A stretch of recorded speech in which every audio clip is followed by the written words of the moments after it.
So hello guys, we are back with another video. Yes, it's been long since I've been doing this video. So subscribe, share, like, do anything that can do to help this channel grow, support us. Yes, as we keep on going, and we'll keep on removing new videos, releasing them. So continue subscribing. Guys, you can say hi to my father and his guests. Hi guys, I'm Ewetes 254 and so happy to be here. Also, I'm very happy because today my cousin has visited us and we have a few things to put across, or a little bit of a discussion to pass across to our viewers, as we hope and wish that all shall be well. Where we might have gone wrong, maybe you rectify, so that even us we can learn from you through comments.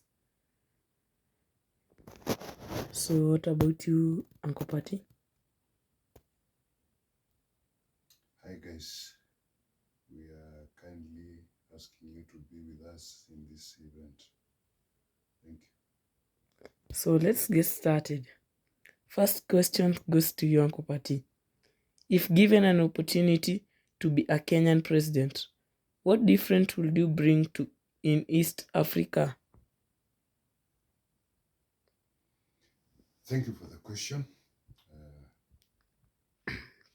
First of all, East Africa is a countries. We are a community of several countries. That is Kenya, Uganda, Tanzania. We have also South Sudan. There is Rwanda. Do you have any other? Burundi. Burundi was added recently. Okay, with Burundi. Yeah. Mm, DRC, Congo. which DRC was launched in just last year. So we are like 8 countries right now. We used to be 6. Okay. Yeah. Yeah, so that is a large family. Now,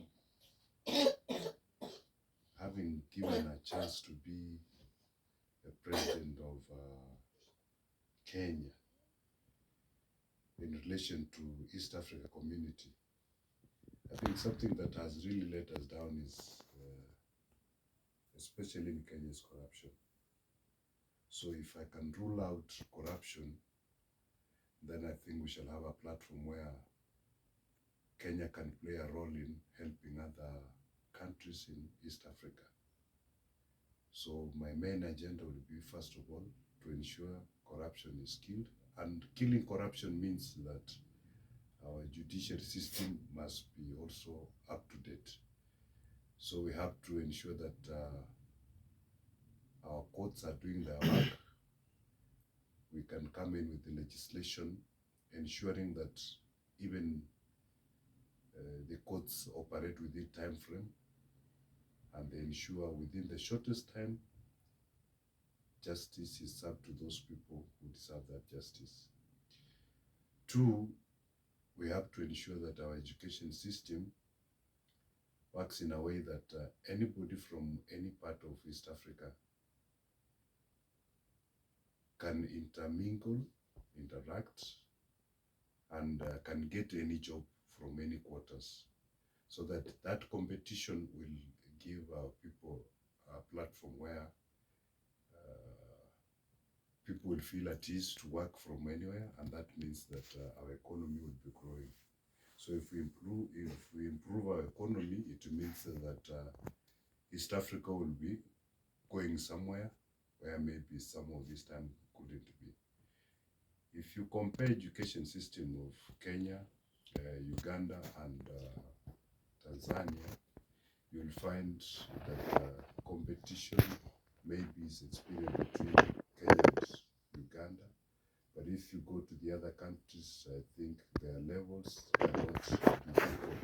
So if we have to help the East Africa to grow together so that we are the same bar, it means we have to ensure that our education is reasoning with other communities of East Africa. Another thing that I would really want to ensure that can help us so that East African can also grow, especially like in Kenya, we need to reduce numbers of politicians. Politicians are making a lot of noises, yet they're not helping the common mwananchi, that is the common citizen. So if we can reduce the number so that we focus the little money we are gathering, it is paid solely to a few individuals, and then the rest goes into development, I think we can be also in a safer place in helping East Africa grow. Maybe my friend can add other points there. So same question to you, Dad. Yeah, thank you for such kind of question. I think my colleague has spoken a lot concerning the question. For me, I would say that if given that kind of an opportunity, Kenya being the best country in East and Central Africa, what I mean is of its economy, it's the best in East and Central Africa. So I'll use that kind of advantage maybe to create the transport system so that, like, let's say I'll come in with things like metro. You know, these are things that we are lacking in Africa. So like metro, that is where we have some train going through underground, so that I make the transportation, the kind of transport system to be that easy from East Africa, I mean from Kenya to other country, so that it becomes easy. And of course I'll allow our people to intermingle, so that things like let's say like visas and other things, I'll do away with them, so that I make a East Africa as a community whereby we are allowed to mingle, even to go from one country to another.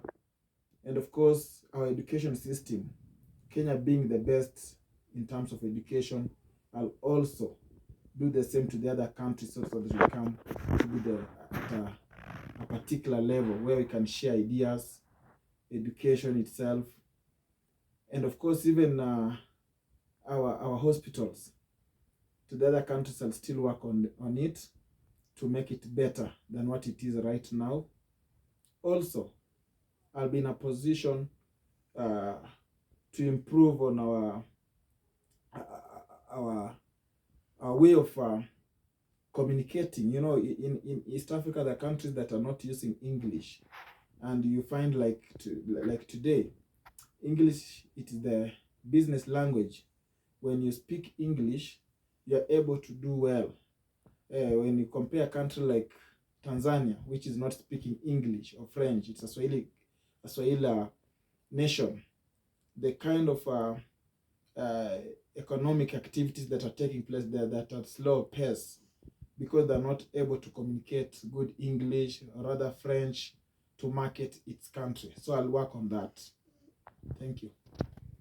So second question goes to Uncle Pati. As an African leader, are you able to unite African continent and make it a country? Yeah, that question is also a very tough one. Before I engage that question, I'd also like to say something from the other question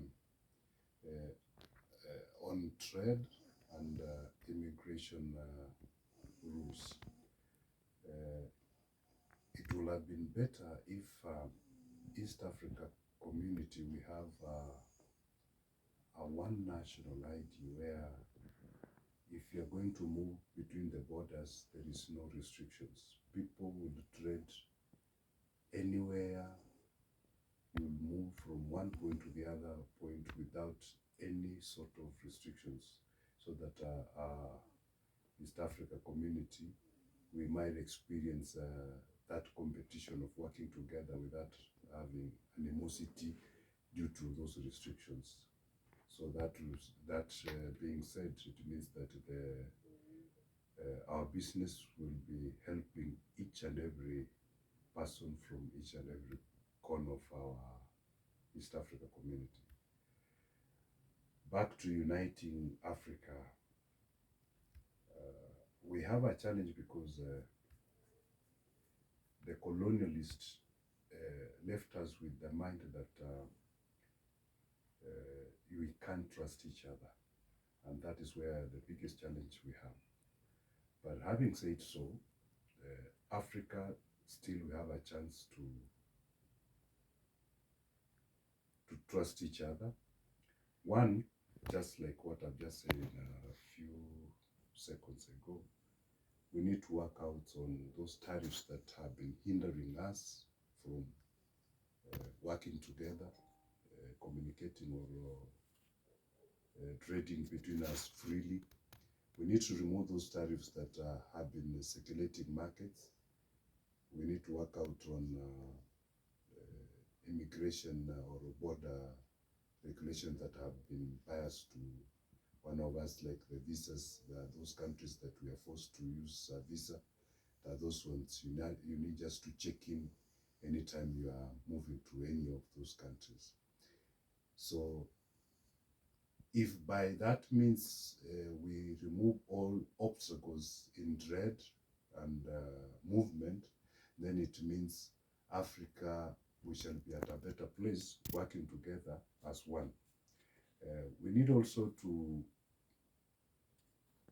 introduce one monetary means that will enable us to have, I don't know how to put it, but we need to have our own money currency so that Africa can gather back their strength in doing business, so that even the Europe and other continent can respect us. Also, education system. We might find a way if we work on one particular language or two, whereby all Africans can decide, let's say, teaching in English and French, so that it is a compulsory. When we do that, it means that we shall be having one language which will be helping us work together as a country or countries within a country. Another thing which I believe could be also an idea to help us so that we get back united. I think our military power, if we work out on a system where we can unify all the military so that we have similar training, we shall get good experience from Nigeria, who are the best so far in Africa. We can also borrow other ideas from Egypt and South Africa, which are the biggest economies, and which I believe militarily they are also in a able place to help these other small African countries. If we work on those few that I've outlined, I think Africa, we are able to be a nation that can be reckoned by our colonizers, who have really made us believe that we can't work as one country, Africa. Thank you. So, same question goes to you, Dad. Thank you for that question. The question is paramount. First, if given that chance, I'll take an opportunity of maybe when we go for African Congress, that is OAU meetings, I'll be able to speak and persuade other leaders to work as a team. Then I'll look for a way or a framework on where I'll be able to speak to them, maybe to ask them so that we can come up with just one leader, unite Africa as a continent and change it into a country. And if given that kind of opportunity, I think first of all I'll work on boundaries situation. I'll abolish all the boundaries in Africa so that we are able to visit any country in Africa without visa or without any kind of sort of regularities uh, put in place. Another thing I'll work on, it's our currency. The current kind of currency I'll change. I'll make it to a new one so that we come up with our own currency, which will be able to maybe fight the dollar, which is there, the euro and dollar. We are able to have our own. Also, we'll be able to do things our own ways. Military will be one.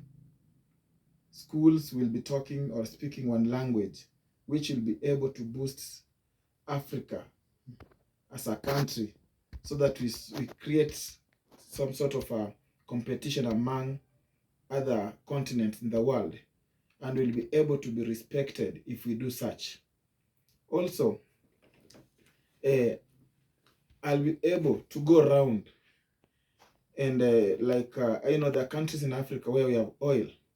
I'll be able to work on that such kind of oil that is pipeline, maybe create more so that if we do such, even life itself becomes better than what it is today. And because of time I'll not be able to speak more, so thank you. As we go to the next question. So next question for you, Uncle Pati. So Uganda claims Migingo Island as their land. As a president, how shall you deal your with the issue? Migingo is a Kenyan entity, and I think what happened previously, it is the kind of relationship that was there previously that gave Uganda a chance to believe that the land was theirs. But in real sense, there is no way you can claim the land is ours and the water is not ours, or the water is ours and the land is not ours. Because when you are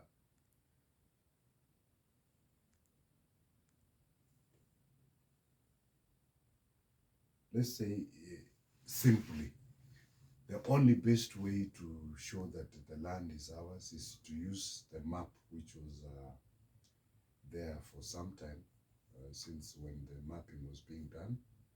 So if we shall have to seek also the international community to help us identify what will be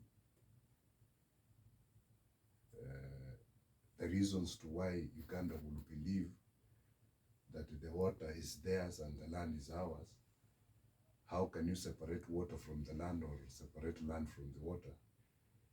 So I think we shall have to challenge the Ugandans through the court. And two, Kenya is in a better position even to challenge the Ugandans in the military way and reclaim our territory. If we can't get it back through the courts, the international court, then it means we have to go the military way to protect our territory. And I think Ugandans are our brothers, and since we are building the East Africa Integration Community, we shall have to allow us to discuss it, but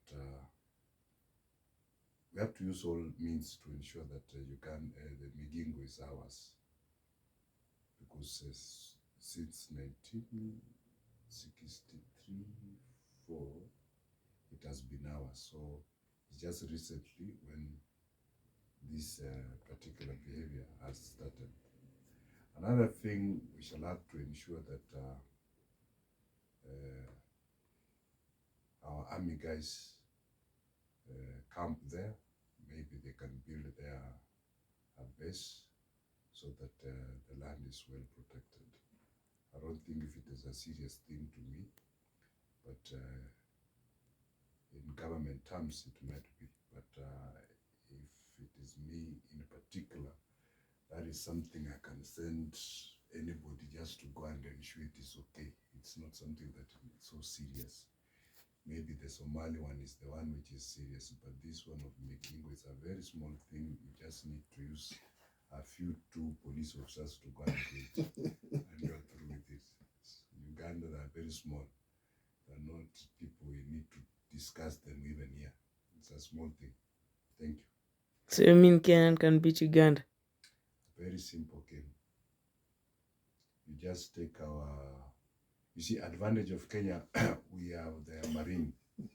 We have trained Marine, and we have Air Force. We have Air Force. So we just need to send two of our air jets to Uganda and come back. Museveni will be shaking in his toilet, and he will say, please just allow Kenya to take back their land. Thank you.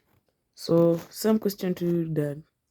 First of all, I'll engage the Ugandan president for dialogue. And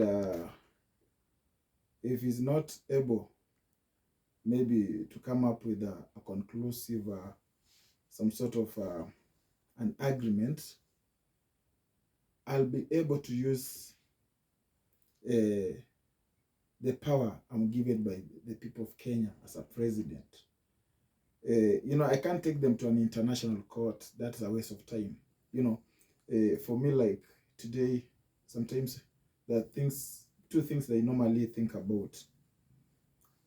I normally feel, why is it that one day, even maybe the world might come to an end without we African having taken the World Cup trophy? Another thing is maybe the world might come to an end when Kenya has never been in a position to afford any country. So it will be an opportunity for me to do so, to test our military, if we are able to fight Uganda and defeat them. So you see, like what Russians are doing with Ukraine. If you go into looking for the cause of that, just a small thing.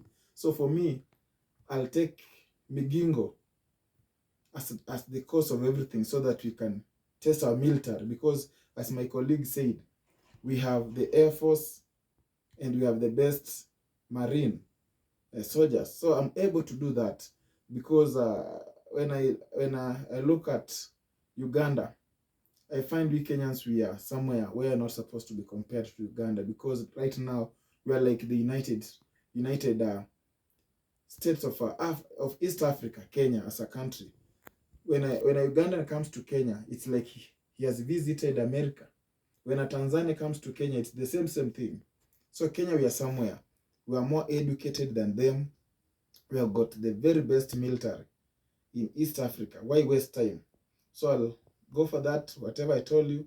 And if it doesn't come up with the very best, maybe way of solving things, I'll go for our military to exchange whatever we might be having in place, maybe for a fight. Thank you. So, Uncle Pati, next question goes to you. So, can Uganda defeat Kenyan soldiers if we go to a fight?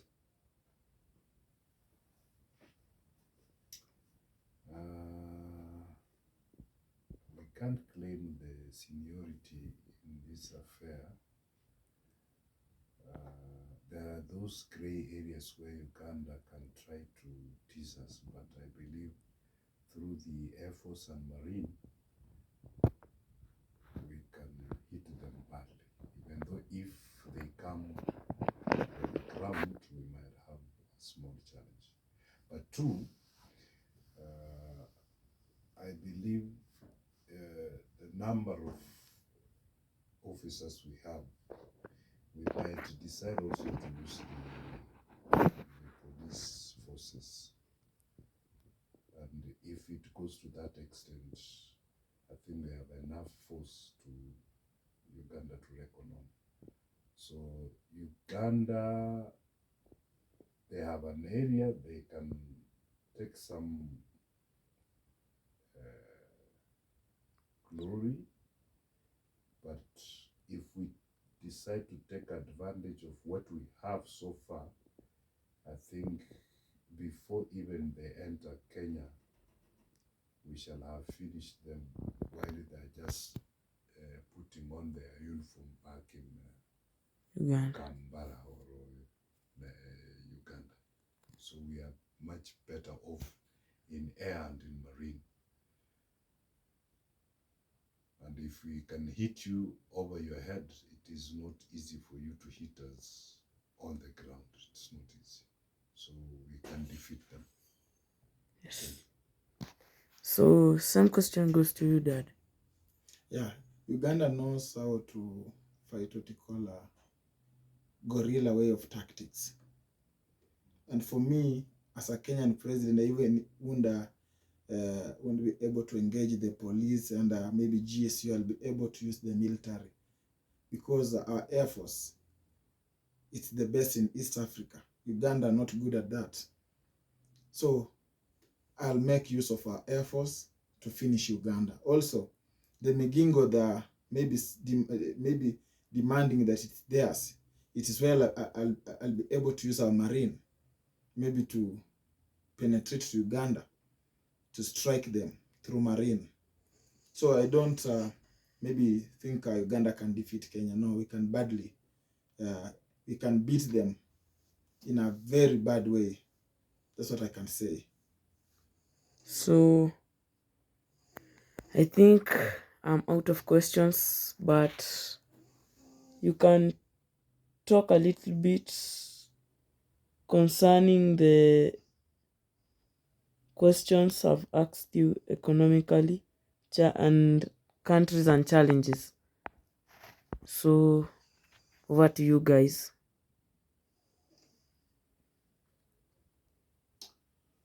For me, maybe I would say our economy was affected by the corona way. The kind of when corona came in place, it really affected our economy, especially by the president who left. You know, I think the kind of system Tanzania used to keep the economy working, it was the best.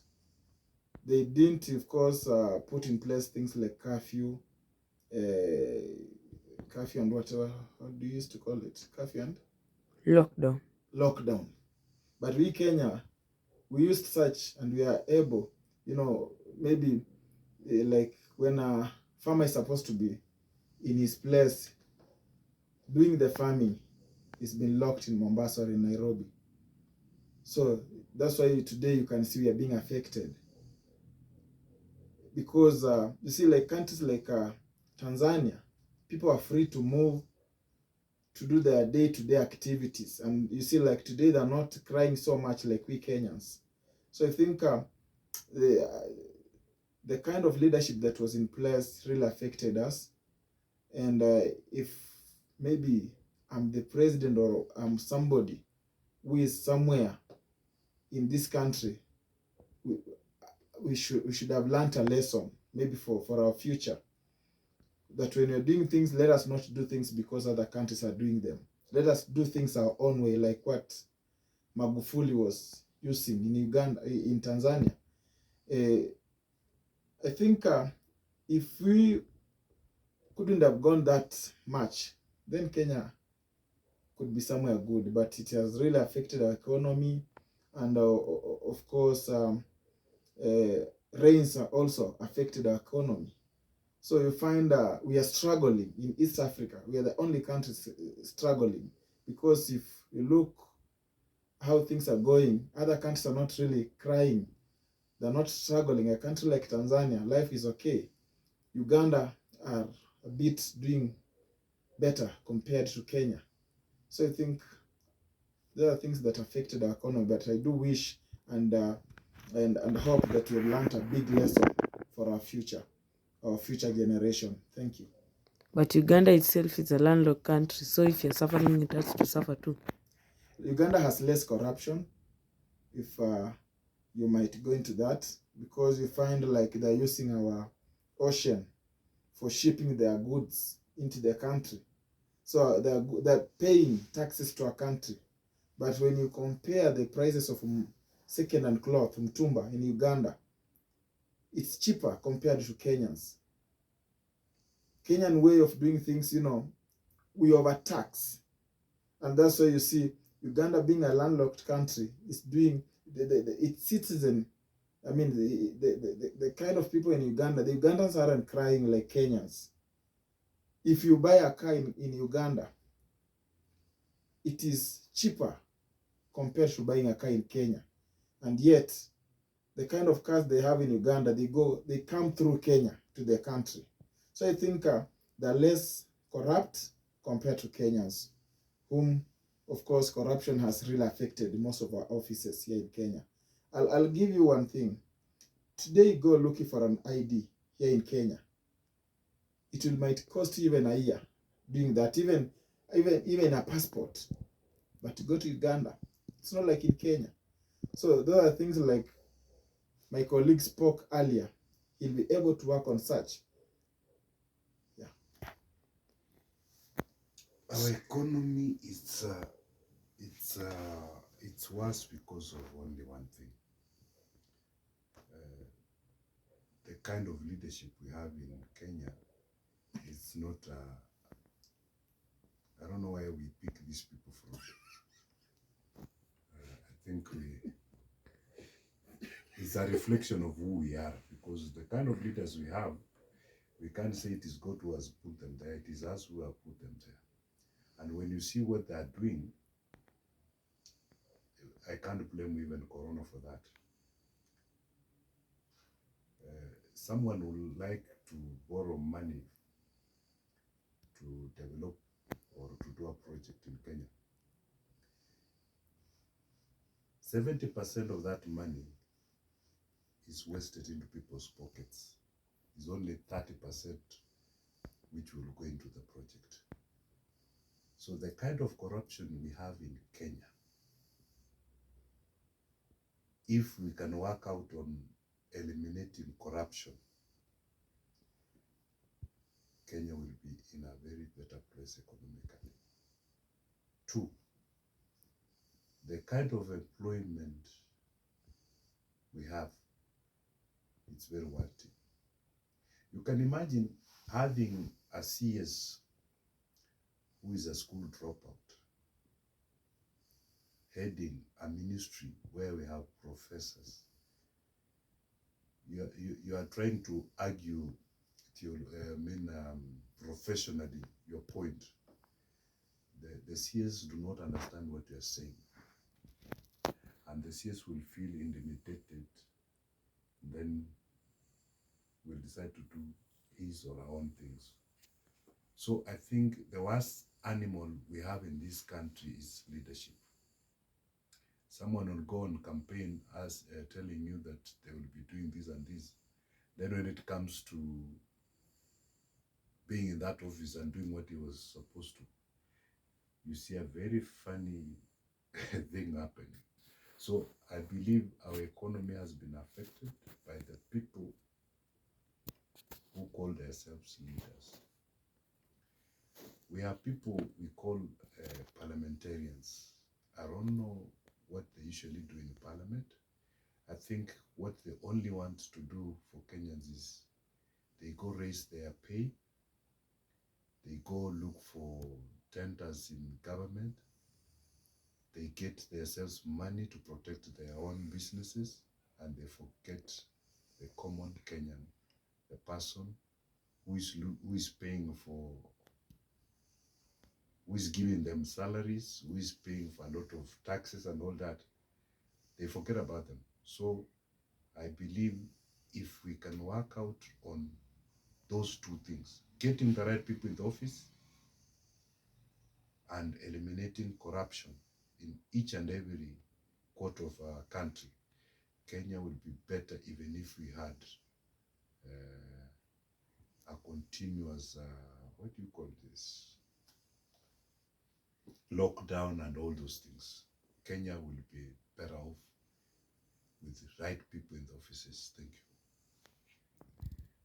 So anything else you can say to the people before I leave? I would thank them maybe for listening, and I'll ask them to continue subscribing, sharing, commenting, and even maybe rectifying some of our mistakes we've made through comments. Others, God bless them.